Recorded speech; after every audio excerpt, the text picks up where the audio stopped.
ओम श्री परमात्मने नमः। इस वीडियो को आप पूरा सुनिएगा और हमारे चैनल को आप सब्सक्राइब कीजिए, लाइक कीजिए और शेयर कीजिए। ये वीडियो थोड़ी लंबी हो सकती है, इसलिए वीडियो आप ध्यानपूर्वक सुनिए, थोड़ा पेशेंस रखिए और वीडियो एंड तक देखिए। वीडियो के शुरू करने से पहले मैं आपको एक कहानी सुनाना चाहता हूँ। एक बार एक राजा ने एक भोज दिया, यानी एक पार्टी दी और उसने विभिन्न लोगों को निमंत्रण दिया।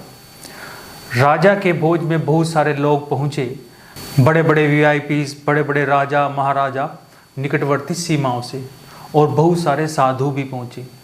उनमें एक साधु ऐसा था, वह जैसे ही राजा के राजमहल में घुसा और घुसते ही कहने लगा, मुझे किसी प्रकार की बदबू आ रही है, दुर्गंध आ रही है। तो राजा के सैनिकों ने कहा, यहाँ पर तो चारों ओर फूलों की बगियां हैं और बहुत ही महंगे देसी और विदेशी इत्र का प्रयोग किया गया है ताकि किसी को किसी प्रकार की कोई स्मेल या दुर्गंध न आए। यहाँ का वातावरण पूरी तरह से खुशबूदार है। लेकिन साधु ने कहा, यहाँ पर किसी मरे हुए जानवर की बदबू आ रही है। तो यह बात राजा तक पहुँची। उस समय पर साधुओं का बहुत ज़्यादा सम्मान होता था, उनकी बातों को सुना जाता था और जो वे बात कहते थे राजा उस पर कोई ना कोई आदेश जरूर करते थे। तो यह बात सुनकर राजा ने सैनिकों को आदेश दिया कि नगर में जहाँ कहीं भी कोई जानवर आदि मरा पड़ा है तो आप देखकर आओ। तो सैनिकों ने सर्च अभियान शुरू किया। सर्च करते करते शहर से 10 मील पर एक कुत्ता मरा हुआ पड़ा था और वहाँ से बहुत ज़्यादा बदबू आ रही थी। तो सैनिकों ने उस कुत्ते को मिट्टी में दबा दिया। तो इस कहानी से यह साबित होता है कि जो साधु था उसकी जो सेंसेस थी वो बहुत ज़्यादा एक्टिव थी, बहुत ज़्यादा स्ट्रॉन्ग थी और बहुत ज़्यादा सूक्ष्म थी। तो आप भी अपनी सेंसेस को इतना ज़्यादा एक्टिव, सूक्ष्म कर सकते हैं अपने अनाहत चक्र यानी हृदय चक्र पर कंसंट्रेशन करके। अनाहत चक्र हमारा ये जो रीजन होता है इसको हम हृदय चक्र या अनाहत चक्र कहते हैं। हृदय चक्र इसको इसलिए कहा जाता है, यह हृदय का स्थान होता है, हमारे हृदय का स्थान यहाँ पर होता है।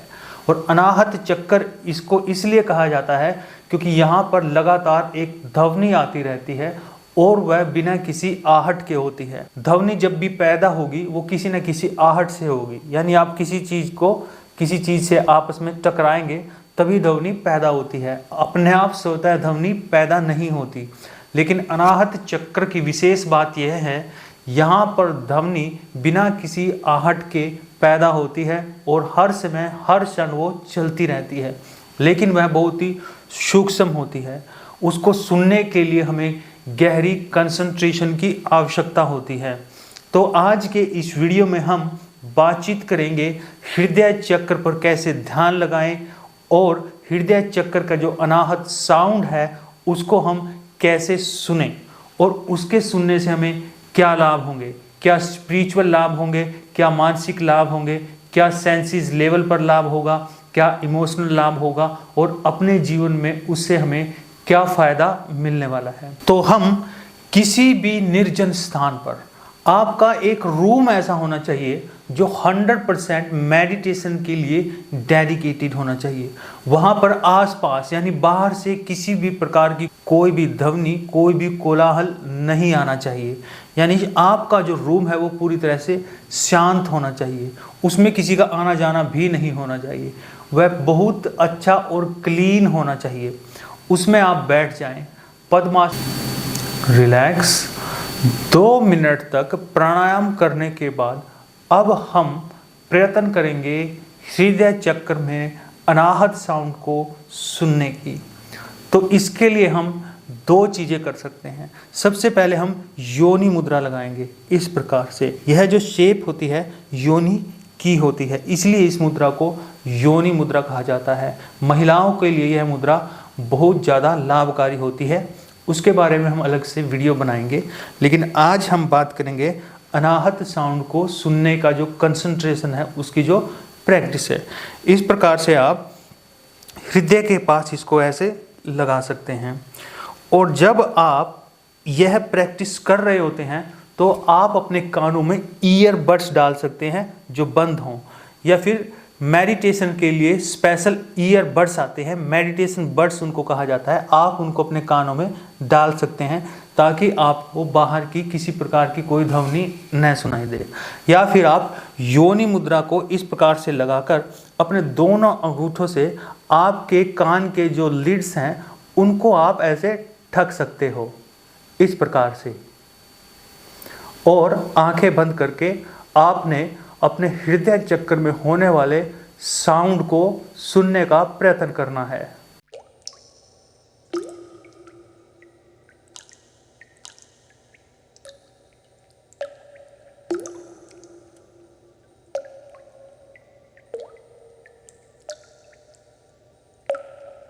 इस अभ्यास को आप कम से कम 15 से 20 मिनट तक जरूर करें। जब आप इस अभ्यास की शुरुआत करेंगे तो शुरू में आपको अलग अलग प्रकार की ध्वनियां सुनाई देंगी, जैसे पक्षियों की चहचहाट हो गई, ओम की ध्वनि हो गई, या फिर बांसुरी का सुनना हो गया। ये चीज़ें जो लोग अनाहत चक्र के साउंड को सुनने का प्रयत्न करते हैं उन सब के साथ होती है। यह किसी प्रकार कोई विकार नहीं है, बल्कि यह सबके साथ होता है। यह प्रोसेशनल है, यह तो प्रोसेस है, यह होता ही होता है।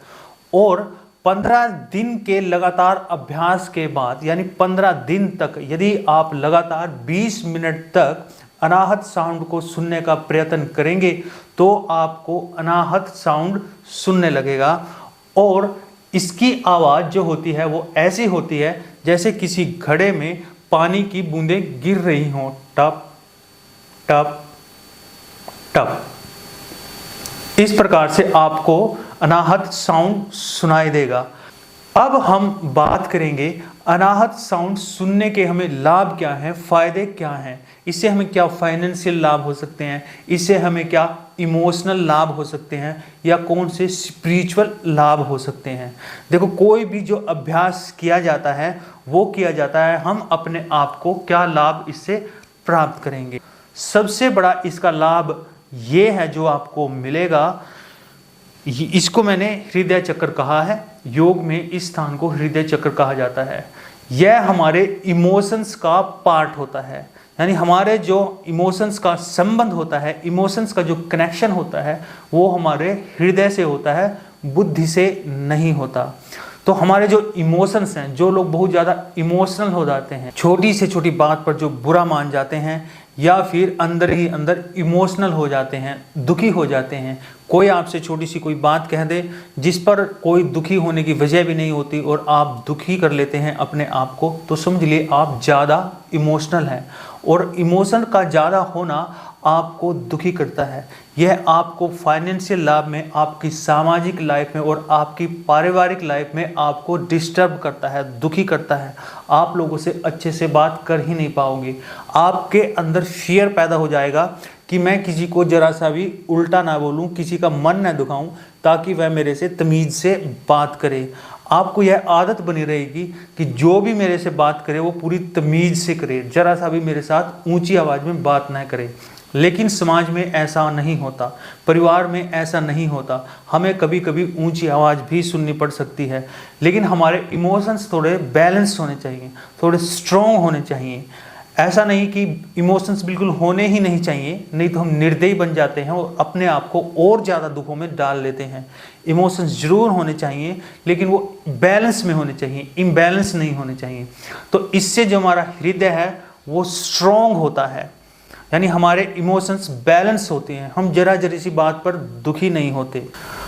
दूसरा, इससे हमारी जो कंसंट्रेशन है वो बढ़ती है और हम अपने इमोशंस को अपने बेनिफिट्स में, फाइनेंशियल बेनिफिट्स में यूज करना सीखते हैं, जिसको हम इमोशनल इंटेलिजेंस कहते हैं।